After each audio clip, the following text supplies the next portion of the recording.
Okay, so I found a couple of really simple reasons as to why he's struggling with the dive kick.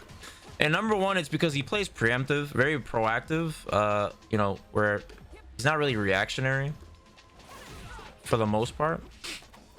So I can just kind of manipulate and take advantage of his timings.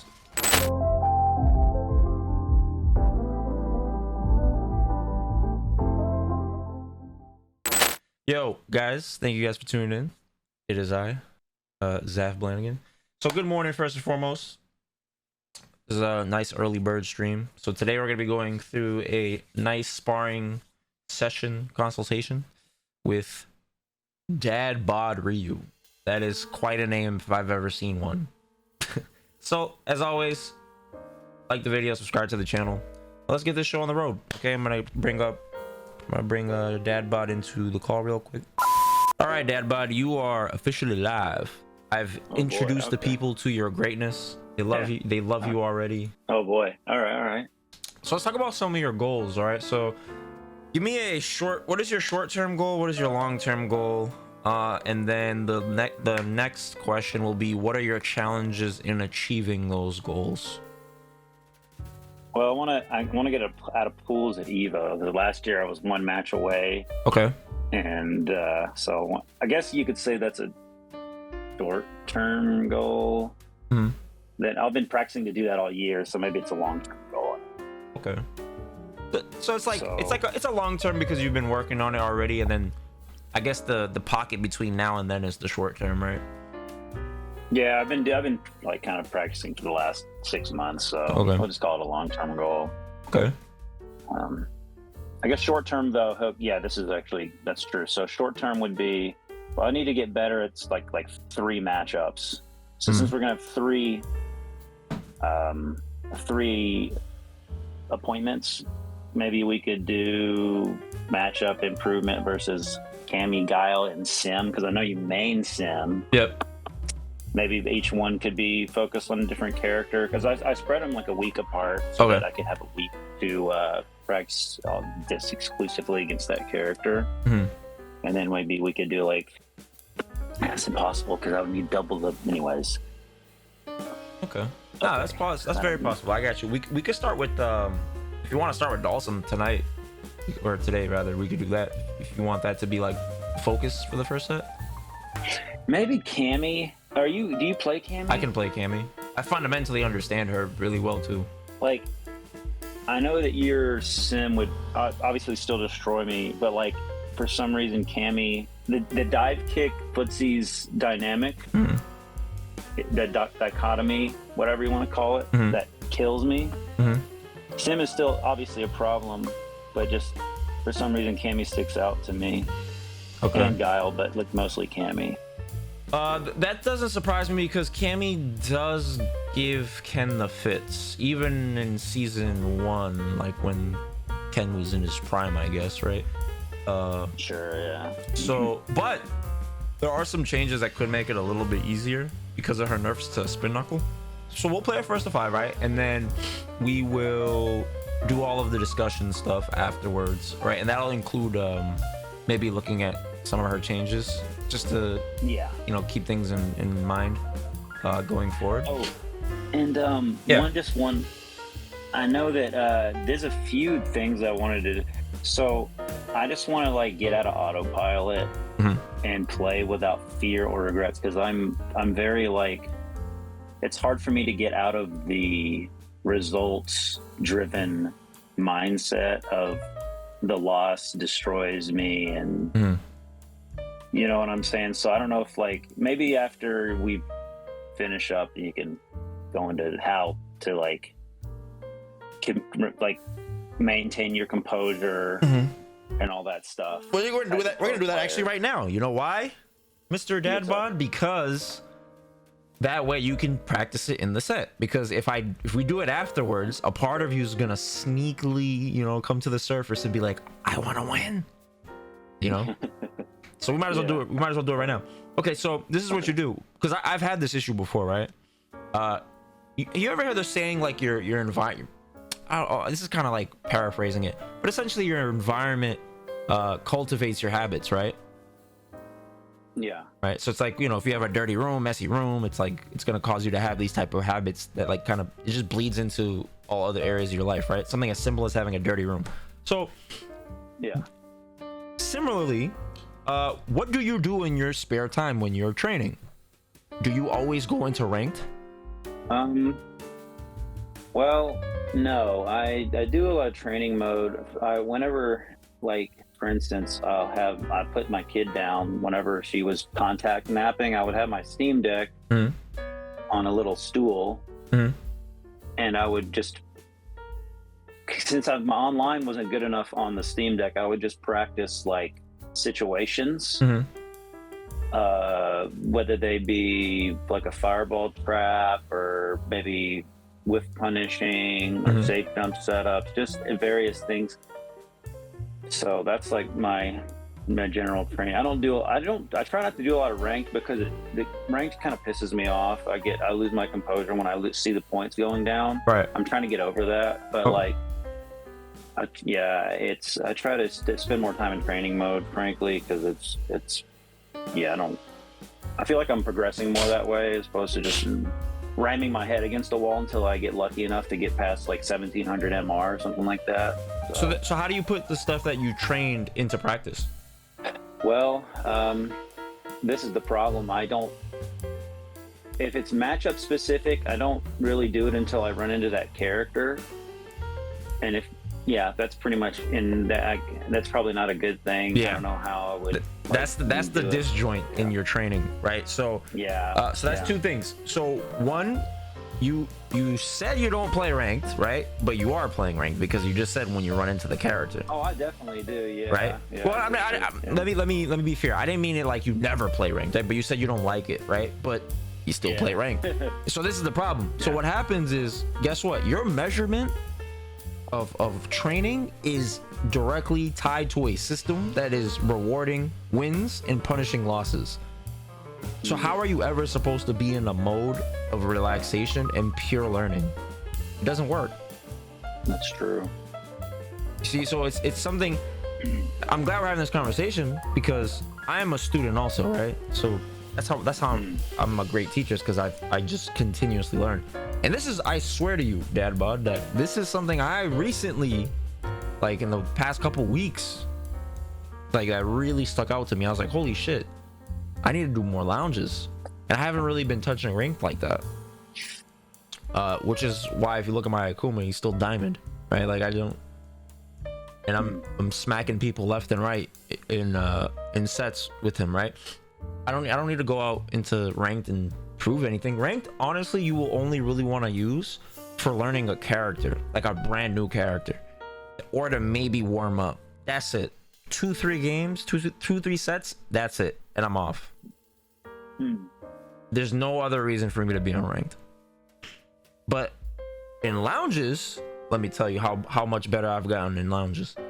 Lounges, brother, I've been playing Mena. That's one of my training partners. So oh boy, okay. So okay. I'll play him and we'll talk. I'll play my friend Kevin Tech, we'll talk. I'll play my friend, we'll just have like a lobby going and we're just all talking, right? And the growth has been exponential, and I don't get frustrated with the game anymore. I might get frustrated like at a tournament loss, right? But that's just because I'm a competitive as fuck, right? That's fine. Right. So there's now at least like a clear divide with Zaf, right? Like in training, I don't get upset.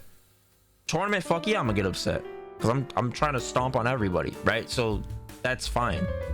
But you see, when you make your training also your system of reward and punishment, it's not good, because it interrupts what you need to do, which is to learn, to apply things, you know. And then that's also how you dampen that effect of fear, because you do it so long, because you've already been in brackets before, so you're not nervous going to tournaments.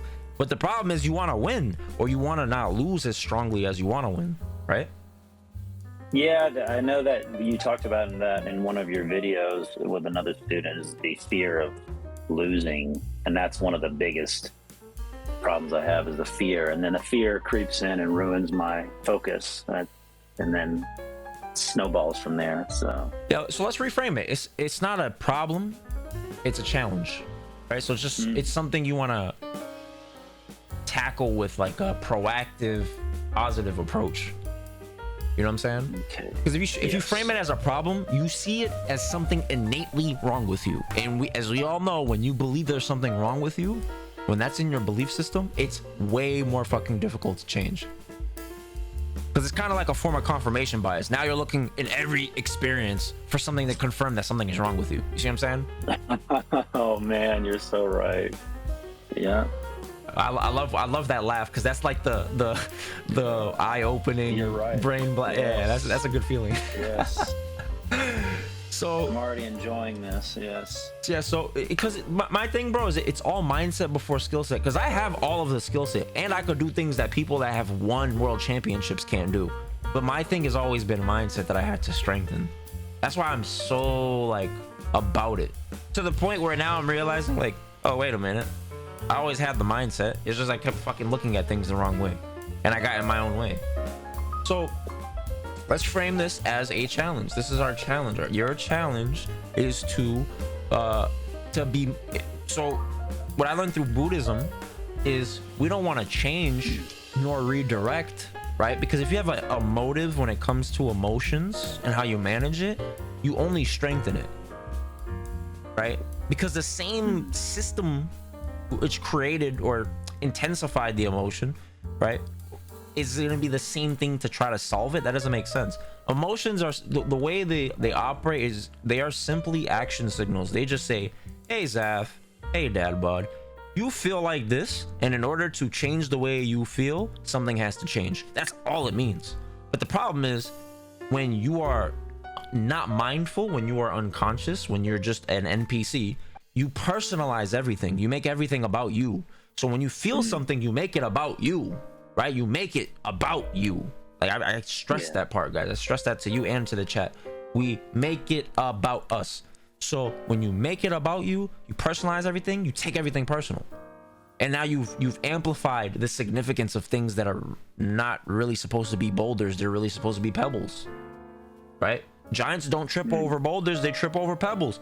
So you are tripping over something that is technically minute, right? But it's the way that you're perceiving something or going about your perception of things that is causing it to kind of kick you in the ass. Okay, so whenever you feel fear, I always suggest this. It's one of two things that you do. It's so simple, bro. Is number one, you practice mindfulness, right? Meaning you see it as it is, you don't want to change it. You just notice it and you relax into it. Don't change it. Okay. There's nothing wrong with you. So when you realize there's nothing wrong with you, right? Because again, it has nothing to do with you. It's just a sensation that we all go through. I'm gonna be happy, sad, all of these things, maybe all in the next 24 hours, no matter what I do. It's a part of life. Okay. So when I feel fear, accept it, acknowledge it, and accept it. Yeah, you just sit with it. Don't even run away from it. Notice it. How does it feel? You really investigate it like you're curious. You know why children are geniuses at whatever? Like, when you have prodigies, they're usually kids, right? It's rare to see a late bloomer, right? As a prodigy. And the reason is because our ego as adults get in the way. But the thing about kids is they're always curious. They don't know that they don't know. They just want to know. You see what I'm saying? They don't say they know. Adults, we say we know, and therefore we close ourselves off from learning. So similarly, that's what you were doing with your fear, is you've experienced it so much over the course of your life, right, that you already have a defense mechanism against it. So what you do in Street Fighter, you do in life. You did when you first walked up to your wife, or maybe you were nervous, right? Or you first did when you ran track and you were in competition and you didn't want to lose and that fear came up, or maybe fear of heights or fear of failure, whatever it is. You always managed it similarly. See what I'm saying? I guess I just always kind of seen the top players as like having no fear, and they just kind of like they make the amazing play, and like it's just natural. But I guess that's all in my head. I'm just assuming that's what's happening with them. So, right, Nah, we all feel it. We all feel it. So the thing is so that should also add to the second thing, which I'm gonna say, which is self-compassion. You're human. We all go through it. Yo, life, it's cyclical. Look around. The trees, what do they do in the winter? They technically die, right? They stand strong, but they lose their life. The leaves fall, right? And then it's cyclical though. It comes back, spring, rebirth, right? And then it flourishes fully in the summer, and it's all over again. It's cyclical. That's life in your body. Cells are dividing every second, right? Dying, being born, created, transferring energy, right? It's all around us. Emotions are the same way. They're not permanent. Nothing is permanent. Everything is impermanent. Everything, nothing lasts. The greatest attachment you have in this universe is you and your body, and that shit doesn't even last. Yeah. You know what I'm saying? So the fear that you have is a fear of some sort of attachment to an idea of something you want to be so strongly that you think losing means you're not going to be that thing. Does that make sense? That makes perfect sense. So losing, I guess I have some kind of goal, and whenever I lose, then I don't think I'll ever get the goal. That's exactly what it is, bro. And I stress that, like, be mindful, understand the forms, the mechanisms of these sensations, right? And then be self-compassionate. It's going to happen. You're going to have days where dad bod feels like shit, despite what I said, despite you knowing you know what I'm saying? You have to, but that's why you have to jump ahead of it, so when it does happen, you don't beat the shit out of yourself. So you know what, I don't know if you ever read the book 7 Habits of Highly Effective People, Stephen Covey. I've listened to a truncated version of it on the app called Headway. Okay. And but I kind of forgot about it. So just tell me what's up. So there's a part of the book, right? I strongly emphasize this because this is the thing I'm working on, so I'm a little biased. But, like, you know, the whole premise of the book is you graduate from dependency to independency to then interdependency, where I lean on you, you lean on me, right? But the thing is, there's like a 7th habit, or was it 7th? The 9th or 10th? Yeah, it's 9th because it's 3 in each. So it's 3, 6, 9, and then 10 is the overall. The overall arcing theme that you're supposed to be doing at the end of all of this is to sharpen the saw, or resharpening yourself, meaning that these things require maintenance. And that's something I never understood, is like, I have to have maintenance with things I learn. What the fuck? And I always felt something was wrong with me because of that, which is kind of funny, because I was like, yo, I should, like, learn this and never have to, like, you know, relearn it again, if that makes sense. So it's not that you're relearning it, but you have to constantly apply it over time until it's subconscious. You know what I'm saying? But then sometimes, you have to reinforce it, and sometimes you have to revisit it even if it's reinforced. It's the equivalent of, like, you have to clean your room. Dust is gonna accumulate no matter what, right? You have to clean it. No matter how hard you cleaned it one day, there's gonna be a day you have to clean it again, right? So that's the same thing. So the reason I bring this up is that's a form of self-compassion, is understanding that. Remember what you said about top players? You think that they just have it. Like, yo, top players still have to revisit, you know, their basic strategies. I don't think they just have it. I know they have to practice. Right. But I guess, like, in terms of their mental. That's what I meant, the mental aspects. You're right. You know what I'm saying? Sorry. Yeah. So no, it's okay. But that's what I'm saying. Like, you have to revisit it, right? You have to still go through the disciplines of, you know, maybe self-discipline, you know, building and cultivating confidence, right? Because everybody has a gift, right? So there are things that we don't, like, I don't have to cultivate certain things. I'm just naturally really good at it. I don't have to teach myself how to learn. I am just really that's like my superpower, is to learn, right? I don't have to do that. But with being self-compassionate, I have to, because I'm very hard on myself, right? I have high standards. But you could have high standards and still be self-compassionate. That's something I didn't realize. So I have to go through the motions of oiling the machine, you know what I'm saying? And this can be your form of doing that. So those two things, I promise you'll see, like, a massive change in the quality of your experiences of practicing by doing that. Even in bracket, even when you're supposed to be win-loss, you're gonna see the human elements of it and be like, well, somebody has to lose. It is inevitable that I am going to lose, so that takes the pressure off. Yeah, that's true. You know what I'm saying? And then imagine when you play. When you play, bro, you're gonna play with that type of freedom where at a minute level, you're like, bro, I don't give a shit about making a mistake. Why? Because it is inevitable. Both of us are going to make mistakes simultaneously. It's just a matter of who recovers from it. if you think about it. And that strips it all of the power. Rocky. It's not scary anymore. All right, so let's boogie. Let's play. I am ready when you are, Captain.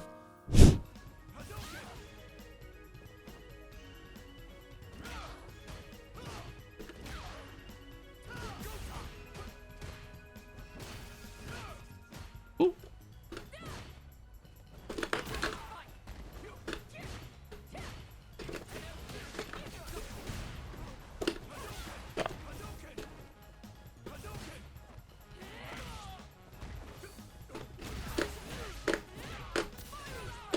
Gotta warm up a Cammy. Ooh.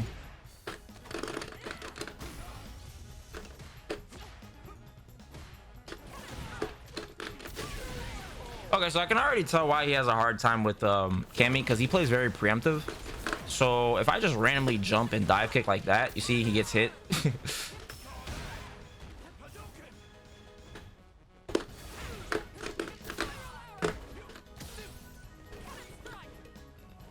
See, even him dealing with the dive kick there was preemptive.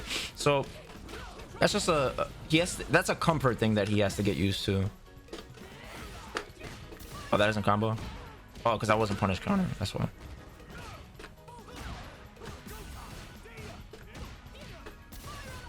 I keep charging that by accident.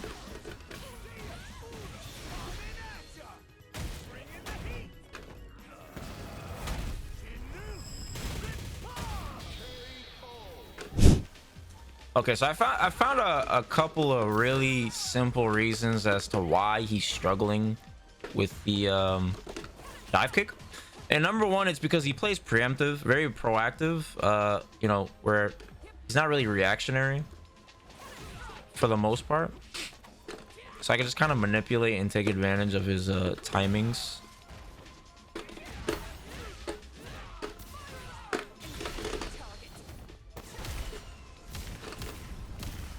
Okay, and then secondly, he walks back a lot, mainly probably because of the fear aspect of things. And when you think about the DP input, it's so much easier when you're walking forward, because I just literally, so if he jumps at me, right, I'm already holding forward on my sequences, so all I have to do is literally down forward if he's in front of me. Oops, that doesn't combo. Street Fighter 5 combo. But if he cross cuts me, since I'm already holding forward, I just have to do half circle back. Right?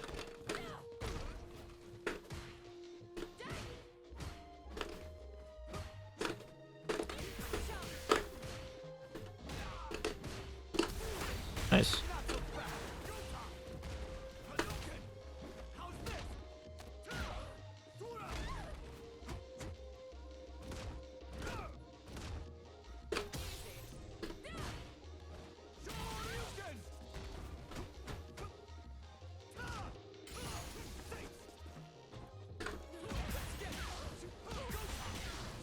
What the fuck? How did I get counter hit?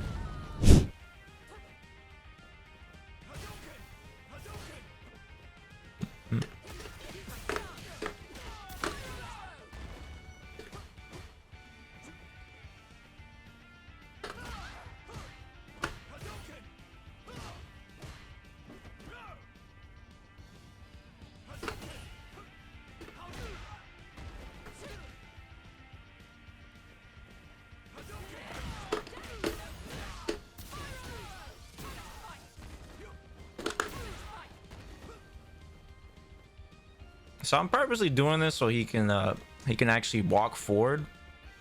See how like he walks forward and stutters? He's not comfortable walking forward. That's why he had to do the the dragon lash there, because he doesn't really feel comfortable traversing space with walking, because he's so used to down backing and people just, you know, running into his buttons. But it's okay. This is like the whole point of this, right? It's like a diagnostic test. Come on, walk at me. See, he's like this. It's like little micro stutters. He hasn't walked up big, you know? So there's not enough diversity in his play.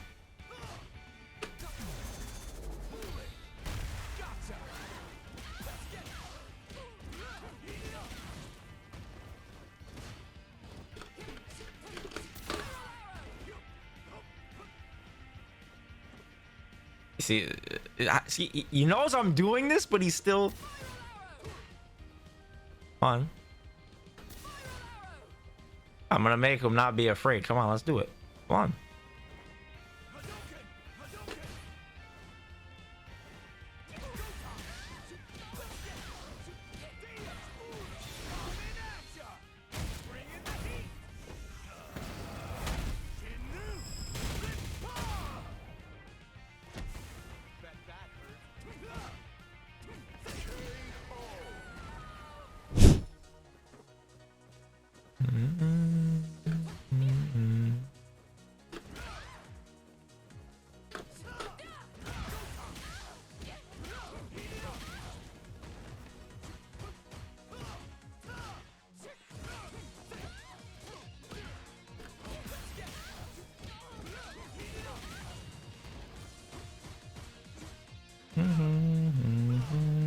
Oh my goodness, what is going on?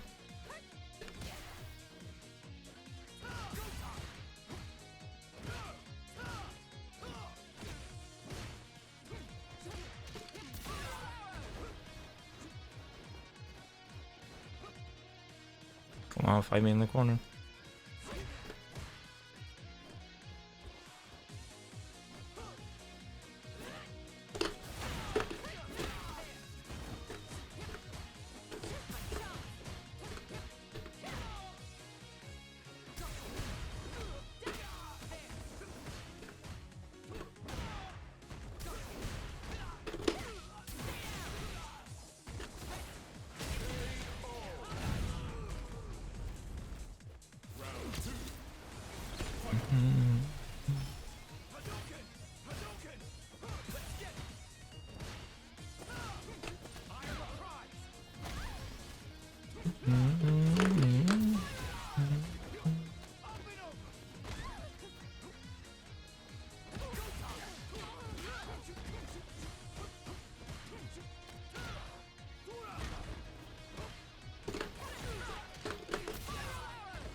Nice DP.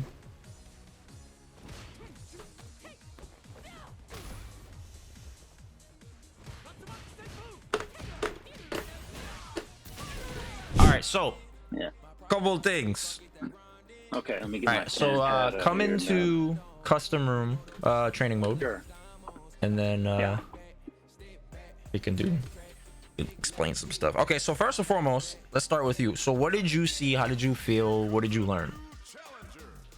Well, I got killed by the dive kick as usual. I started to, but yeah, the dive kick was killing me. I learned after a while that, and I knew this already, but I've never really, I only practiced it in training mode. I'm like, block the dive kick, stop trying to DP the dive kick, but I was trying to DP the dive kick and I can't react to it. My reactions are trash. So I'm like, fuck, I just gotta block it. And so when I blocked it, I was like, okay, I'm gonna block it and I'm gonna press the button. I'm just gonna try to, I'm just gonna try to take my turn back instead, because instead of wasting all my mental stack on trying to DP them. Mm-hmm. And then, you saw I was getting clipped or hit by like over and over again. So so that was one thing. I was getting shimmied a lot, but that's just Street Fighter 6. So true. I just needed to figure out the rhythm and display more options against a late crouch medium kick or something. Mm-hmm. And you were killing my rhythm, or rather you figured out my rhythm with the crouching medium kick, which is like I would expect no less, obviously. Mm-hmm. So you were killing me with that. I was like, shit, I can't do that anymore. So then I guess I tried to do stand jab or crouching medium punch to potentially beat the dive kick. That's another thing, is I probably should counter the dive kick with something besides DP, because I don't know, I can't. That move you just can't react to. Even like Takedo was he was blocking it against Punk, in their match at the LCQ, and he just wasn't DPing anything. I'm like, oh shoot. But see, but Tokino's the wrong person to refer to, because his anti-airs have always been suspect.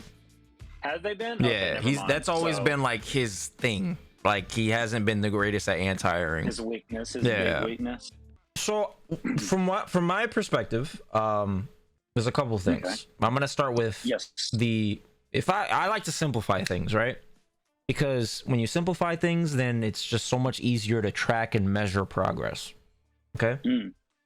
If I were to say there's one glaring issue with how you play, you know what it is? And it's so fucking simple. It's so simple. Tell me, lay it on me. That. Did you see what I did? Just silence, waiting. No, do it again. Ready? Oh no, you're on the screen. Sorry, I thought we were just talking. It's okay. All right, what's up? All right, what's up? What did you do? Just walking? Yes. That's it. That is literally it. That is the way you play.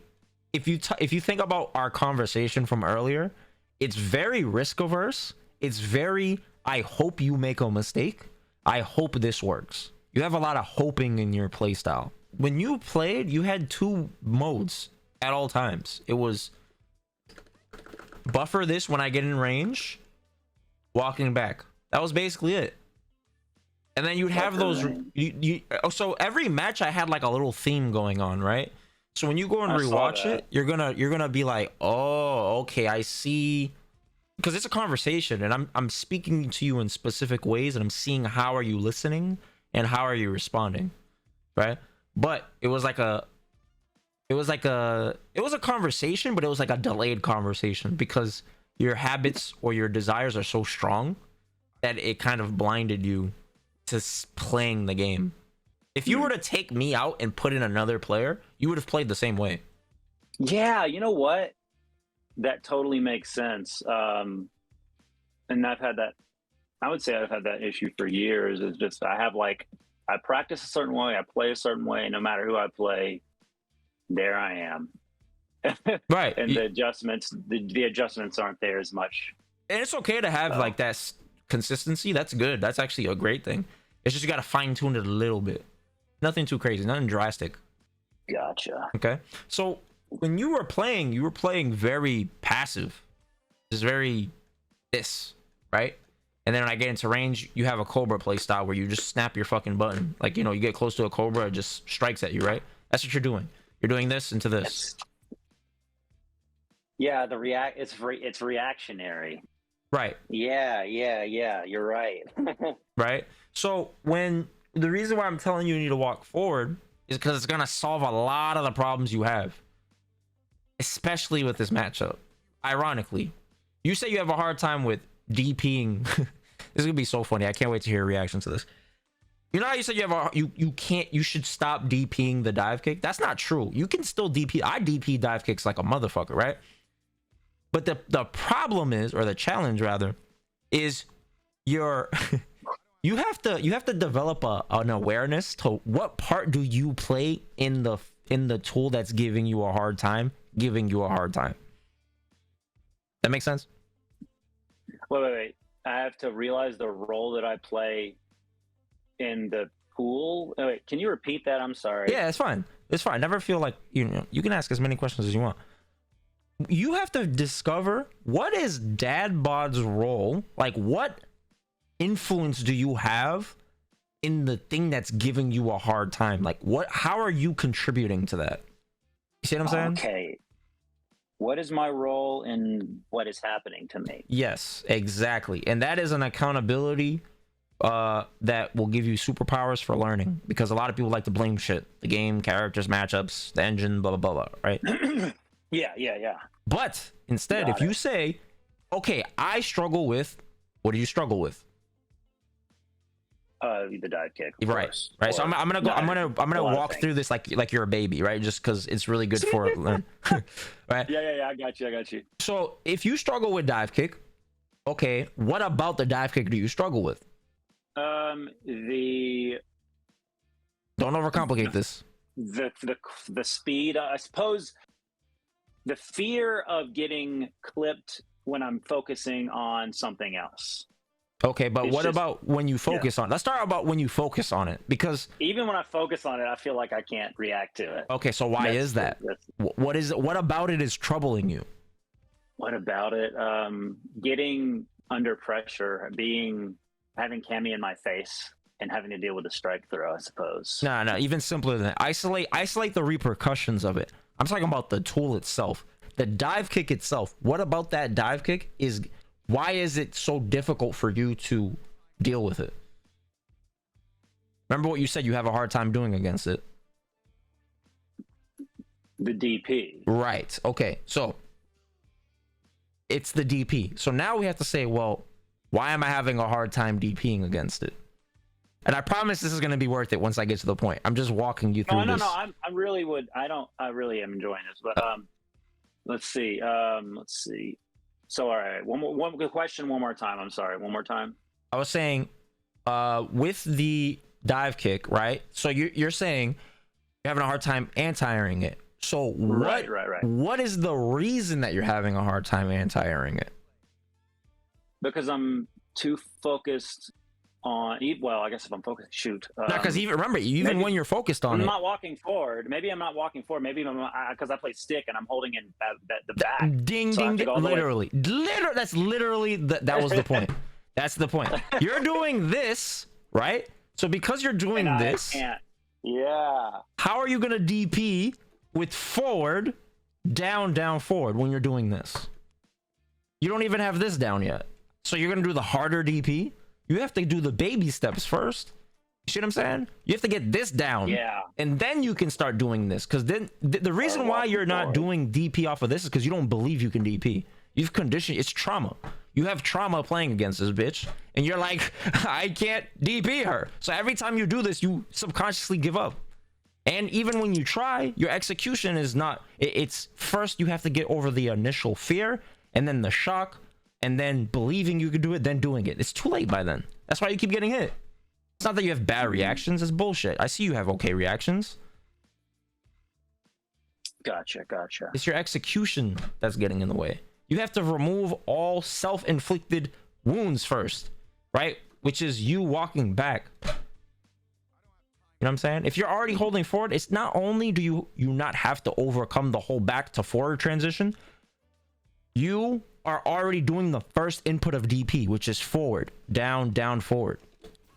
You see what I'm saying? Man, but it's I guess the fear of just like Cammy walk up, crouch medium kick, and I'm like not blocking it. and then I get into the whirlwind, you know? Mm-hmm. So like how do you get past that? Like is it just, well, if you walk forward and then if I block, then you can just dive kick and then the party starts over again, you know, because then I have to block the dive kick. So I'm like, man, like how do you?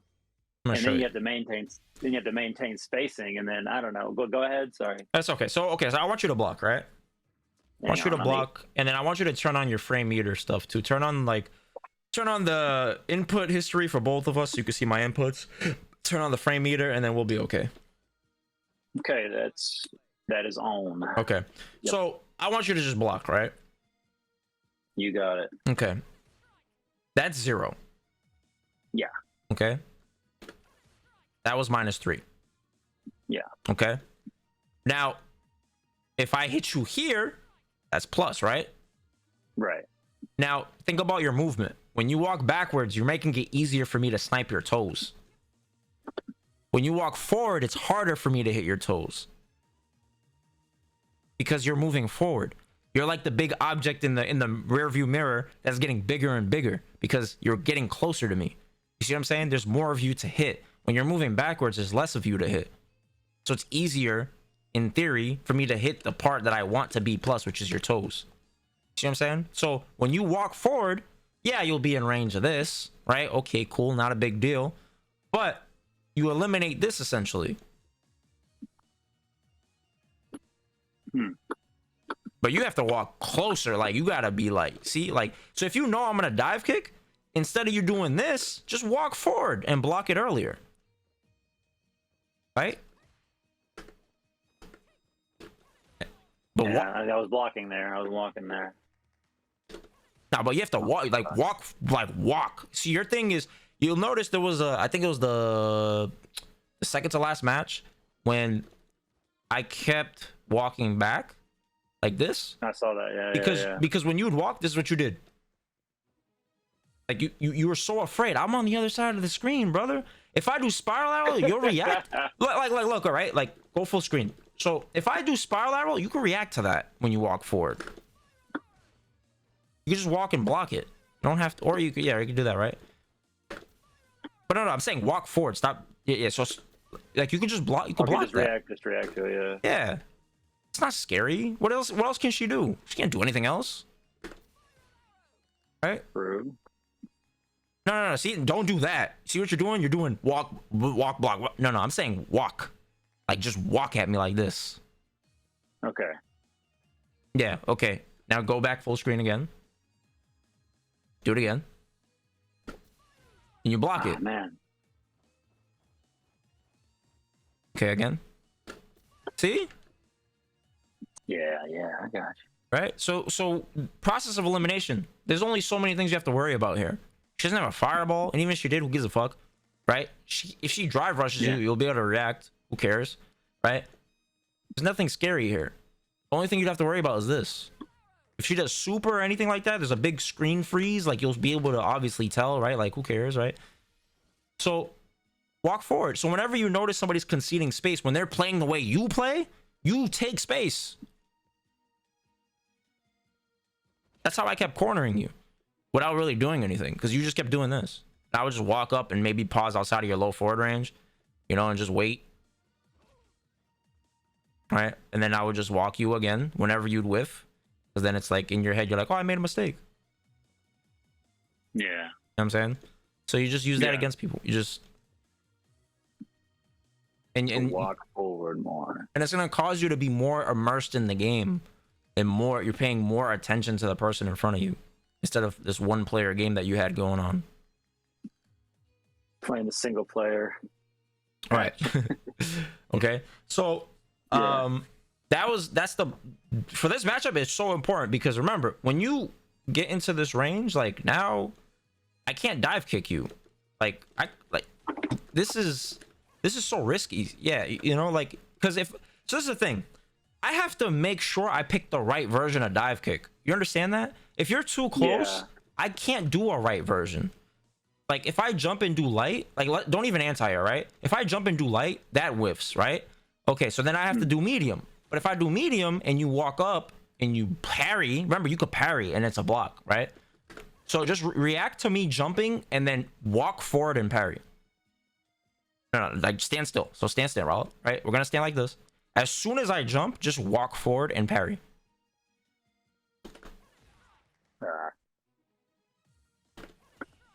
See, that was -5. So the reason why Cammy's dive kick is so scary is because people are scared of it. It's good, don't get me wrong, right? But when we're in this range, it's actually a weakness. Her dive kick is better when two things are happening. You're giving space, right? Or you're proactive, which is ding, ding, ding. That's the way you play. You see, because you do a lot of contesting like a cobra. So that's why sometimes I would just walk up and dive kick. And then you would do this. Because it's in your muscle memory to just do this. You know what I'm saying? To just do this buffer. That's what you were doing. So that's why you lose to dive kick. Because you play so proactively out of fear or discomfort, right? Or that hoping play style that people just walk up and bloop. And they don't even do it like knowing it. They're just going to do it because I got to do it. I don't know. Cammy does it. It works. Right? So it's like it's like a recipe for disaster. People that are just doing it to do it, and then you giving them the chance to do it. That's number one. Number two, when you're now standing still or moving forward, dive kick shouldn't scare you. For me to jump, it takes 4 frames, right? For me to go from ground to dive kick to hitting you, it takes this long. It was 23. Let's see. 3, 4, 5, 6, 7, 28 frames for me to make contact with you. That's the equivalent of me dashing and then doing like a light attack like that. Imagine every time I did dive kick, I did this. You think? I'm pretty sure you'd be able to react to this, right? Yeah. See, every time. See, but you love that crouch medium kick, brother. Why don't you use this? This one.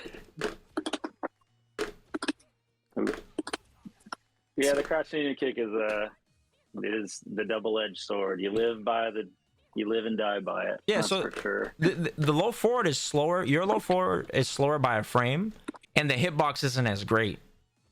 Right, so you want to use that for checking here. When you're far, okay, maybe you can use low forward because, you know, it doesn't have the range. Right, your crouch and medium kick goes definitely a lot further. So if I drive rush from here or something, then yeah, sure. Right, but if I'm drive rushing from here, you want speed. You want speed over length. You want length over speed here. Speed here, length here. Okay. You can also use our light attacks, right? If you want, use your lights. You can stand light kick, crouch jab. You can even throw. So you can throw me out of drive rush right here. Ready? I'm gonna drive rush. Yeah, go ahead. Oops.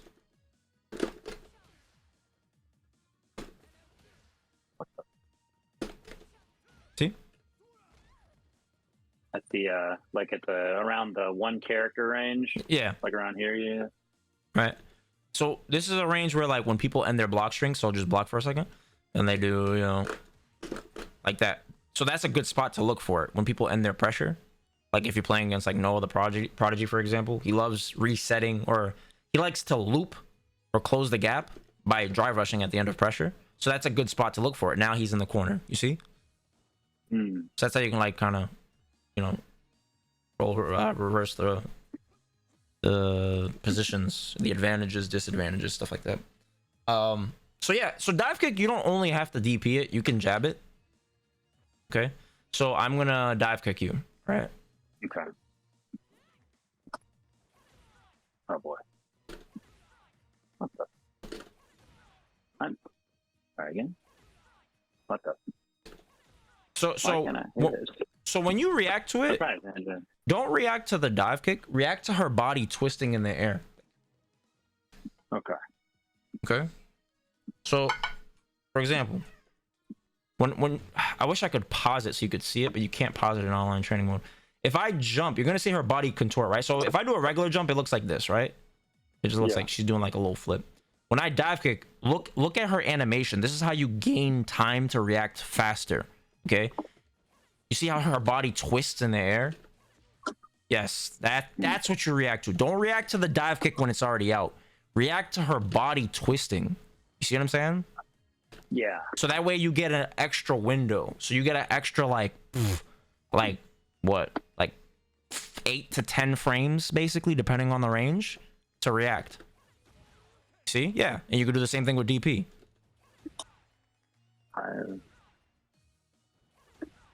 What the frick?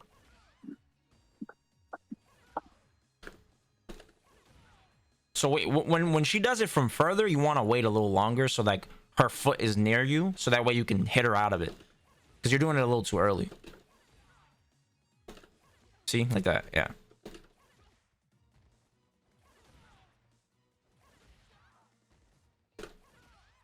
Alright. So, of course, the DP is the most stable answer. Because if you know it's coming, then you can just... You know, you can down forward... you could corner DP, which is just like down forward, down forward, like that. Alright. So you can practice... This is the fastest DP you can do. Just... It's so simple. So you don't have to stand. You literally just do this. Like, so look, see? Look at my inputs. So as soon as you hold forward, you just go down forward like that. Yeah, it's brain dead.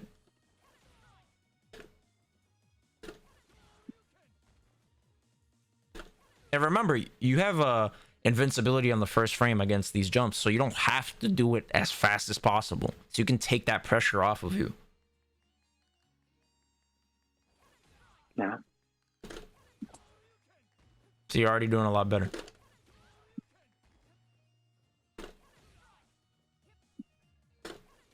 Remember, you can use heavy DP for more damage.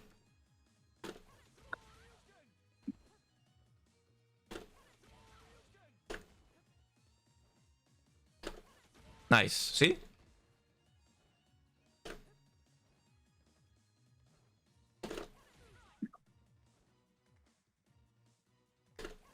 Nice. Good job. Okay.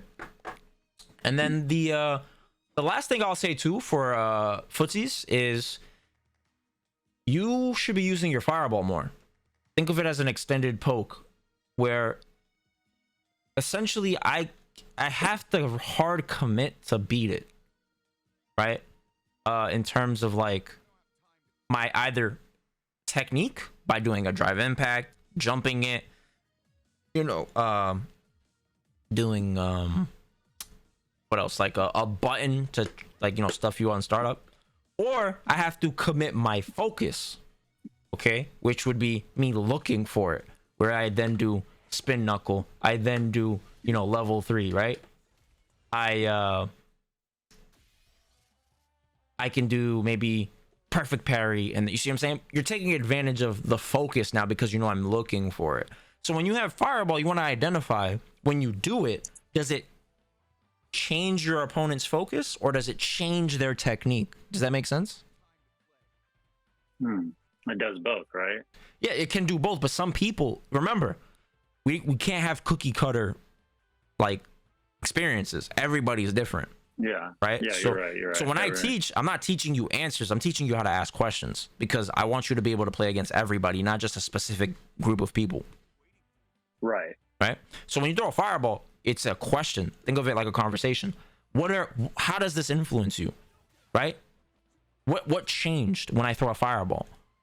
And then you can tell, oh, he's jumping more. So now you know you can elicit a response by throwing a fireball. You know, you fireball me once. Okay. And then you know this is coming.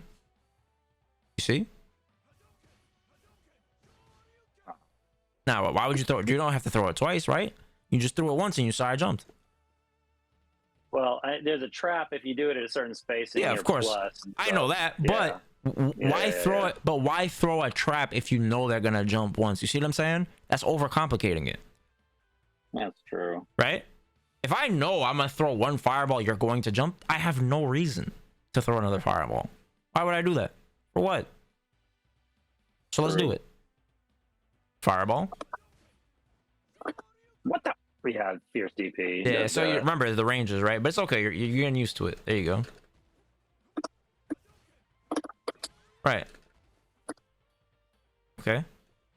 So now what if I don't do anything? So now this is where you're gonna, you know, strengthen as a player is, well, what if they don't do anything? Now you can, do you want to throw another fireball?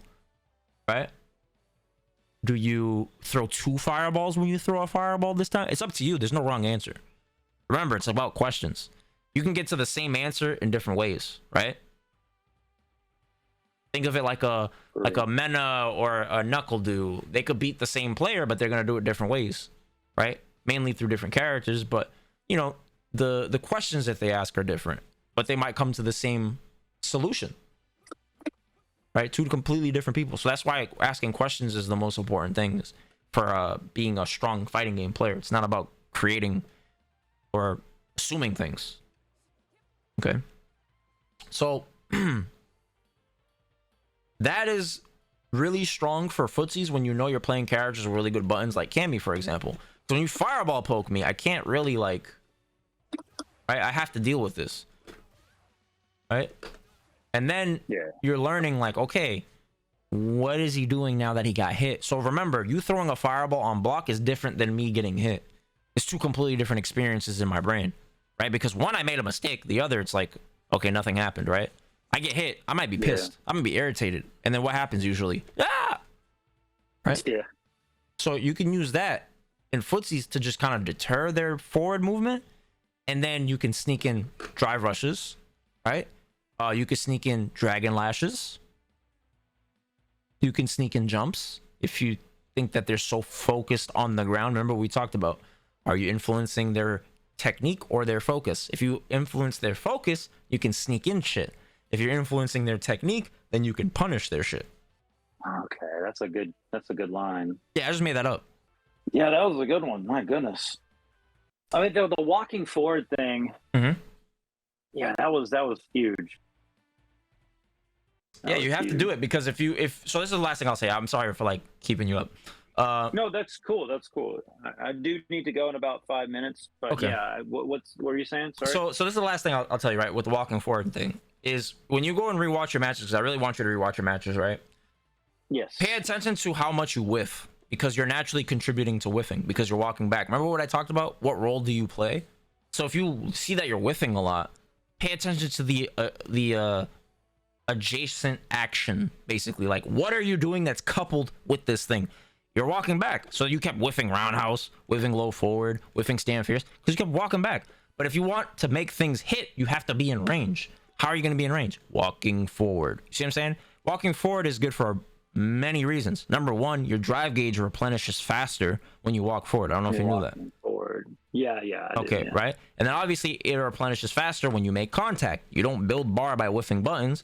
You build it either through time or through contact. Okay? So when you're moving forward, you're in range. Not only are you in range of contact, you're in range of punishes. So if I whiff a DP, you can punish it. If I whiff a DP here, who gives a shit, right? Like, what are you gonna do? Right, so you're in range to punish behaviors when you're close. Right there. Yeah. Okay, when you're moving forward. Right. You know what I'm saying? So that your homework is literally, I'm not even joking, I want you to just walk forward for 100 games. I don't give a fuck if you lose. I go in ranked. I don't care. Like, I want you to get punched in the face. Like, I'm not even joking. This is how I got good at doing this. I literally would do this, and then I'd get hit, right? And I wouldn't care. I'd be like, okay, now I'm gonna learn to walk and block this specific person. I'm not walking back. No walking back. Do not walk back. If you're gonna block, crouch block, but move forward. Move forward. All yeah, right. Like this, right? Get hit in the face. I'm Forrest Gump over here. Yeah. Right. You're gonna get hit. You know, this random fucking cami on ranked is gonna hit you, and you know, or they're gonna hit you with this while you're moving, and you're gonna get sent to the corner. Who gives a shit? You get up, you block it out, right? You can. I'm like Whitebeard. And I never run. I'm just walking forward. Yeah, you know what it is? It's like the Terminator from One Piece, right? Yeah, One Piece, never got hit in the back because he never ran away. That's funny as fuck. Yeah, so you just move forward, right? Like the Terminator. Like, you just literally you see John Connor and you do not let him out of your sights. You're like, yeah, you know what I'm saying?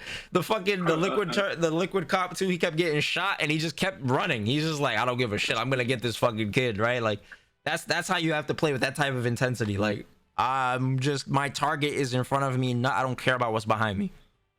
Okay, 100 games. All right, I want 100 games of that.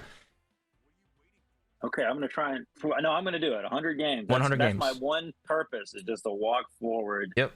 That will be my prime directive. All right. Man, so okay, I gotta watch it. So give me your 3 favorite things, and then I will let you go. Bro, the 3 favorite things that I learned today was definitely walk forward. Obviously, I think the walk forward, and that'll probably alleviate the fear too. And the fact that you pointed out that I have 2 modes, Cobra mode, which is kind of a cool name, but Cobra mode and waiting. Wait, what was it? I was like in sentry mode, waiting to just like react to any kind of stimuli. Yep. And then the other one would be to attack. Was that the 2? Yeah, so you would just like wait? Yeah, you would just go. You would do a big move basically. You would just Dragon Lash. Like, you notice you never really walked up, right? You'd walk up like in like little midgets, but then when you really were like, damn, I need to get in on him, what would you do? You Dragon Lash. Why do you think I kept hitting you out of it? Because like that was your, all right, I know he's not gonna walk me down, so the only way he's gonna get in is Dragon Lash, and I just heavy kicked you right out of it. So I have, and he's predictable. So yeah, it's too big. You gotta play in the micro. You're doing too much macro basically. Playing the micro. Because remember, at any given moment when you walk, you can cancel. You can cancel into block, jump, button, right? Dash, drive rush. You have freedom. But when you do Dragon Lash or you jump or something like that, it's high risk. You know what I'm saying? That's true. So I need to get out of just the 2 modes. Right. In other words, I need to be free flowing, yep. And right, like that would be a better approach. Yep. As opposed to just like I'm in sentry mode now, and I'm backing up. There's a time and a place for it. Don't get me wrong, right? There's a time and a place for everything, but you just have to learn other expressions for now to strengthen your vocabulary. Because right now you're playing with like you only know 2 words in English. Yeah. Learn more expressions. All right. Cool. All right. So you said 3 favorite things. Yep. So I guess I pointed out the walking factor. The point, and also the 2 modes that I have that are predictable: Cobra mode and attack mode. And then the 3rd one would be framing things positively and as a challenge, as opposed to framing it as a problem that I have. Right. So I guess you could say those are the 3. Awesome. Okay. Cool. Well, yeah. So thank you for this was a great first session, bro. I'm excited. I can't wait to see what 100 games of dad bod looks like. 100 games of walking forward and blocking. Only blocking and walking forward. That's the goal. Like the Terminator. Sheesh.